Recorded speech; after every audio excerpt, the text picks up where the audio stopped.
it's like being a good referee, isn't it? You don't really want to be the center of attention and the subject of conversation afterwards.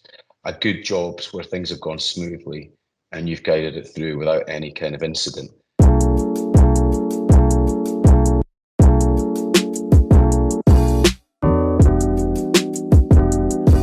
What led to your career in journalism? I started off as a journalist because I created the school newspaper when I was a teenager with a group of friends. And without realising, we broke a tabloid front page about our art teacher, Mr. Cowie, being a founding member of Wet, Wet, Wet. And we sold 300 copies at 30 pence a copy, and I suddenly realised I might be onto something as a career. After that, I found a local journalist heard about what we were doing, and I ended up working for DC Thompson's in Dundee at the Evening Telegraph and Courier, which was the start of my journalism career, and it just went on from there. You've reported on a wide range of stories. Which headline has been the highlight of your career?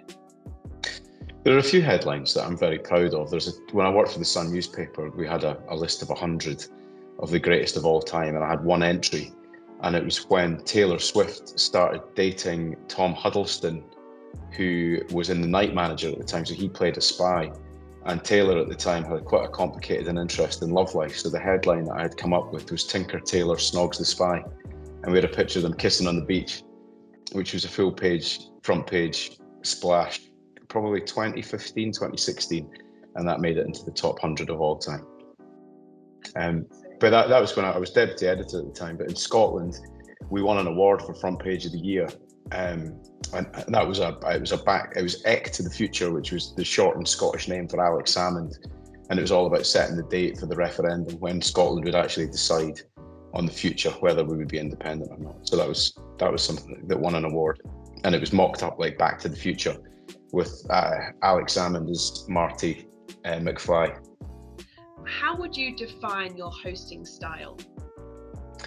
Well, I'd like to describe myself as the drinking woman's Jamie Dornan. A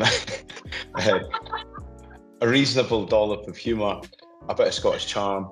I'd like to hope that I can do the serious as well as the humorous. I think I can find a balance. After doing a lot of radio on 5 Live and Radio X, I think there's a reasonable balance between current affairs, politics, entertainment. And I think I can bring quite a soft touch to that where necessary, a little bit of humour where necessary, but I'm certainly not afraid to do the sensitive stuff when required. So a fine balance, a sensible balance. What can businesses learn from the insight and expertise of a media professional?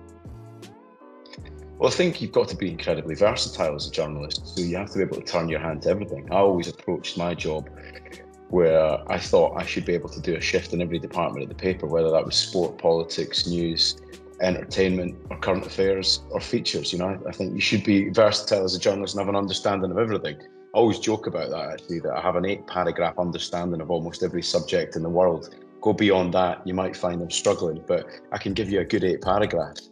And I think there is something to learn from that in any other business, because you have to be well aware of what's going on around you in the world to shape and focus what you're doing in your business, because you have to have that well-rounded approach. And it's something I encourage in journalists I work with, producers I work with, and a lot of the journalists that I'm finding myself coming into contact, particularly younger guys who, this week, for example, I met a 19-year-old who'd never heard of the band Blur, which blew my mind. Now, that might sound fairly superficial and entertainment related, but if you don't have an understanding of all those incredible songs that were written in the culture of Britpop, and you don't really understand the fabric of Britain and what led us through New Labour, because it was all so interlinked and interwoven at the time.